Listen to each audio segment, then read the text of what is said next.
Welcome, everybody, to the Bush and Me Show. Week 16 already, big dog. It's crazy. We got bowl games. We got NFL games on Thursday, Saturday, Sunday, Monday this week. We got Christmas. Don't forget about the family, food, friends.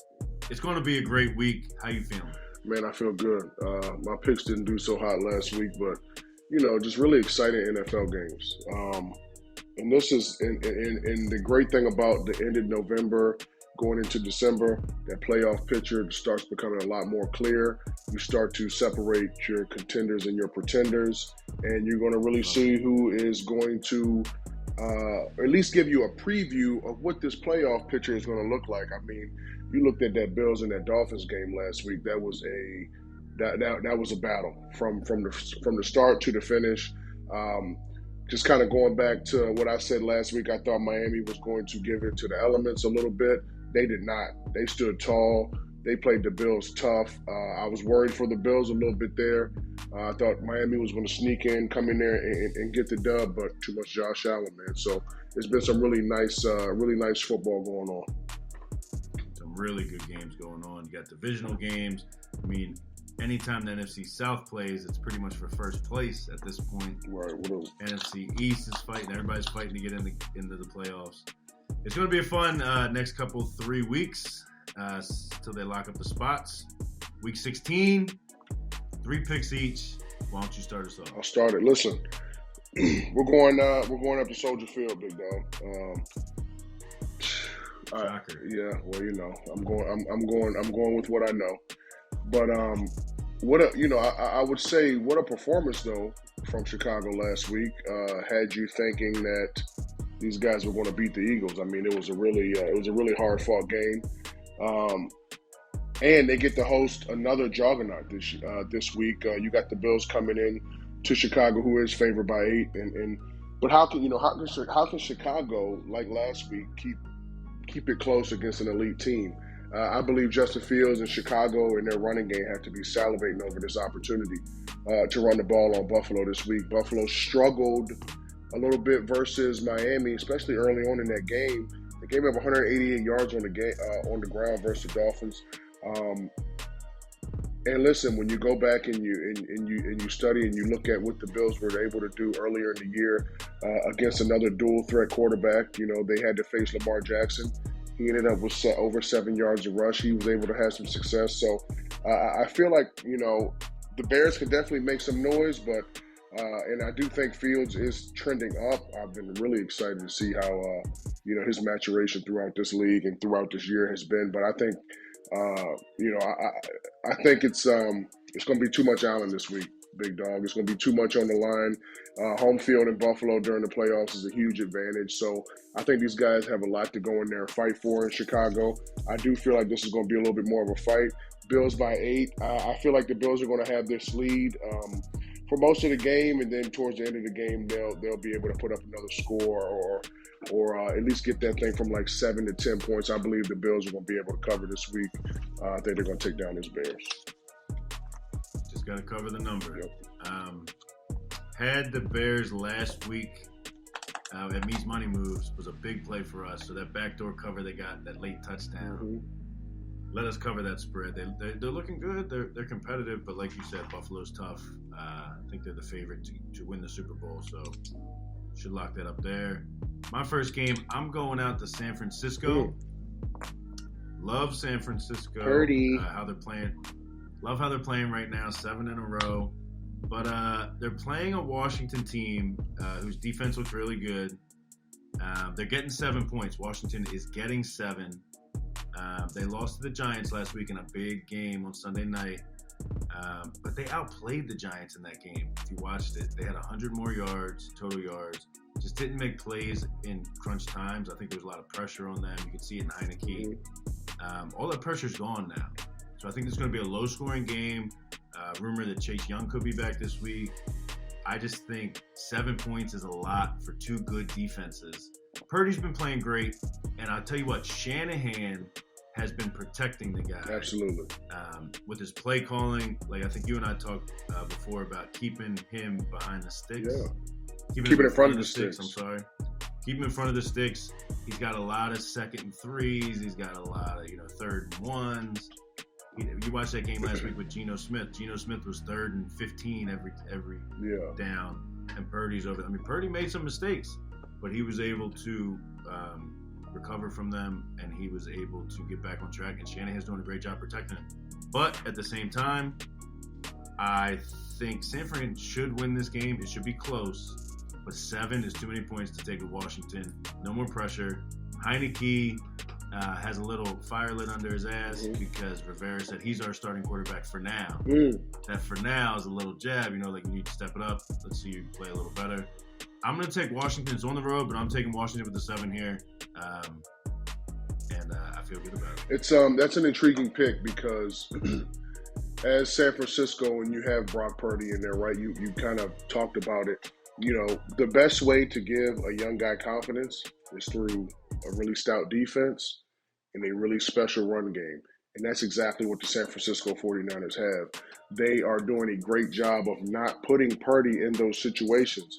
Thankfully, he went to a good team, and he's not at one of these bottom-of-the-barrel teams where you're always fighting to get scores, fighting to stop somebody. You are on a team that is pretty damn complete, and now you had to fill in, and you just can't do too much. Just do what you have to do, Brock Purdy, and I believe he'll continue to have success. But I think this will be one of his biggest tests because he's going to be challenged by this defense from Washington. And I hope Chase Young does strap it up just to see him and his fresh legs against Trent Williams. That would be exciting. So that's a good solid pick right there. My second game. Man, my Houdettes are going to Cleveland this week. Cleveland are favored by 3 points. Browns have won 3 of their last 4. Deshaun Watson, you sit there and you watch him. He looked bad first week. Second week he was in there. He looked a little bit better. He does some things here and there. He's not nowhere near his form. That he was in when he was back in Houston. But listen, you're facing the Saints run defense that struggled like shit last week, dude. Listen, they gave up 8 yards a carry to a running back by the last name of Algier. I've never even heard of him. No disrespect to him. I've never even heard of him, but he definitely made his presence known last week down in New Orleans. Chubb is playing this week. That was kind of a question mark. So just to really kind of see how the Browns offense really kind of feeds him, how are they going to attack this Saints defense? Obviously, they know, and everybody else knows that they're struggling right now to just even tackle on defense, and that's very uncharacteristic of the Saints. So, and this is an offense for the Browns on the ground that have put up over 100 yards in all but 3 contests this year. So. I believe the Browns are definitely going to rely on that run game this week. And I got a note that it's supposed to feel like below 0. You know what I'm saying? I was waiting for you to bring the elements into this because it's a big theme all weekend. I had to. I mean, it's a big theme everywhere. I mean, can you believe it's going to be 50 in South Florida on Sunday? Like, you know what I'm saying? Like it was 8. And minus 50 in Minnesota is going to feel like. Right. And then you got to go to Cleveland. In Cleveland, you're going to play what, minus 10, minus 12. These guys are going to have 30 miles per hour plus wind gusts. I just don't think this really shapes up well for the New Orleans Saints. Some of your key leaders on offense aren't there. Jarvis Landry on IR. Chris Olave not playing. Andrews Pete, big question mark. You got to face Myles Garrett. You got to push the protection to Myles Garrett. So it's going to be quite a test for James Hurst over there on that left side. But Garrett will go on both sides. But I got to give the edge to Cleveland this week. One, just because of the elements, the run game opportunity. The Saints were already banged up. Now they're banged up even more. Their best pass catching receiver is not in the game. I'm going Browns. I'm going Browns this week. Pains me to say it. They might only need to score double digits to win that game. The total is 32, I believe. Is that the lowest this year? By the time we're filming this, it's the lowest in the last 15 years. Really? I mean, 32 is low. That's disrespectful. Low, especially for an NFL game. That's disrespectful. But there's a lot. I think it's the most, since 2011, it's the most games under 40 this week as a total for points scored. Wow. So, not a good week for fantasy football. Yeah. That's a good segue into my next pick, though. Give it to me. Because I took an angle that I haven't done since week 1, and I'm going with the total myself. All we've heard about all week is weather. All we've heard about is these unders. Oh, it's got to go under, low scoring. I found a game where I like the over, actually. And it is in sunny South Florida. The Packers are heading to Miami to play the Dolphins. That total's 49.5. It's the biggest total on the board all week, and I think it's for a reason. Weather's not going to be a factor here. Mm-hmm. Highest total on the board, like I said. Packers won on Monday night, and now they're traveling on a short week heading to Miami. I think this could be a tough spot for them, right? So I think the Dolphins are going to come out and put up points early. Dolphins have lost 3 in a row, and they're on a mission to get back on pace. They have something to prove. They might come out and take a 21-3 lead, right? Then the defense lets up a little bit. I think the Packers will score some late points. This could be like a 42-20 type game. I think this thing will go over by a lot. Lots of scoring in South Florida. We're going to go from watching games in the snow, the ice, the rain, the cold. Boom. Sunday at 1 o'clock. It's the only game on at 1. We'll get to see a little sunny weather. Get to see some points scored. Go with over 49.5 in the Packers and the Dolphins. Well, that segues perfect into my last pick. Packers at Dolphins. I'm going with the Dolphins. I think the Dolphins are going to win this game, just like you were saying. For the lock? For my lock. I'm locking the Dolphins. And you hit on one of my points. These guys are finally home. They had probably the toughest 3-game stretch in the last few years. You're talking about a team playing away, and you had to play the 49ers, the Chargers, who looked like the Chargers from last year or 2 years ago. Justin Herbert was on fire that game. I mean, what a sight to see. And then you got to go up to Buffalo last week and weather that storm, no pun intended, and they ended up going 0-3. But now they're back in South Florida. Again, talking about weathering the storm, I thought the Miami Dolphins came out and played really well last week up in Buffalo. They made the Bills earn that W. Like I said last week that I thought the Bills were going to win. I thought they were going to beat them pretty handily, to be honest with you. But it was a dogfight, man. The Dolphins came out and played, and that's the type of energy, the type of excitement, the type of response that the Dolphins are going to need later on down the road. It's a 17-game season. There's going to be times where you're going to have to hit that adversity. There's that wall of adversity. You're going to have to run through it. And the Miami Dolphins, they're knocking at that wall right now. Where they get an opportunity to run through it this week when the Green Bay Packers come to town on Christmas Day. I thought Tua has looked a lot better last week compared to the previous 2 weeks. In that away stint, this is a perfect time for these guys to get back on track.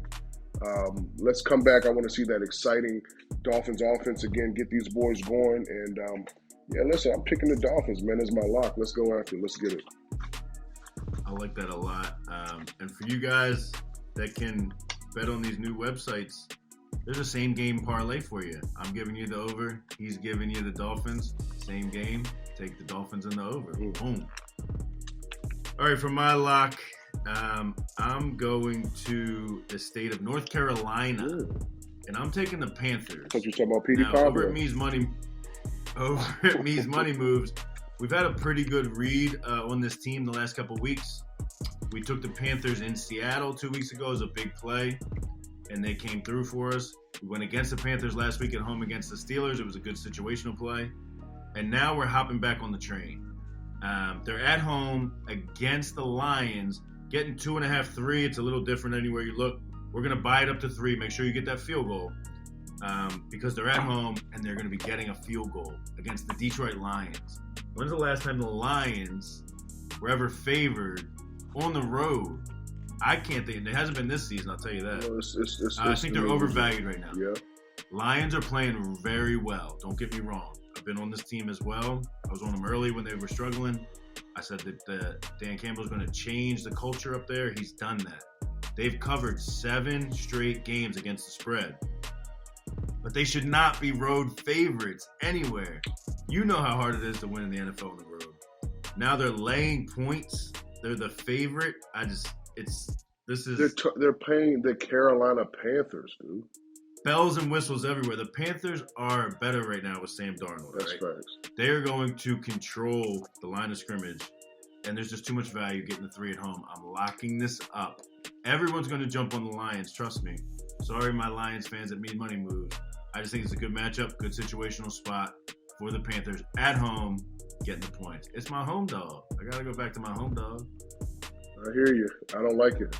I don't like it, but you're drinking the Kool-Aid up there. I am drinking the Kool-Aid. I believe in Dan Campbell, man. Listen, let those guys have that light, man. You know, yeah, you're right. When was the last time they were favored on the road?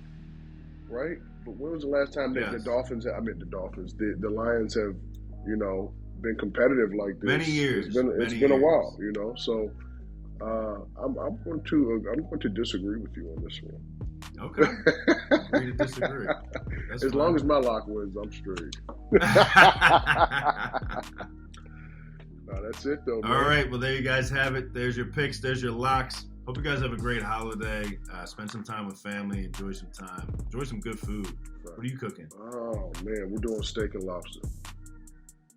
I just took a trip to the butcher this morning. Man, I got 4 different cuts. I don't know what I'm gonna go with yet. Steak, lobster, and the sun and the fun in the sun. Come on, dog. If it was 15 more degrees warmer, I might have stuck my foot in the water. In the pool. I'll be driving to my mama's house, my daddy's house, my in-laws' house. Bundle up, son.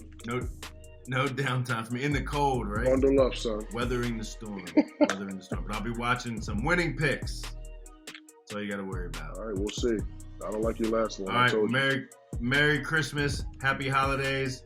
Week 16. We'll see you guys next week. Peace.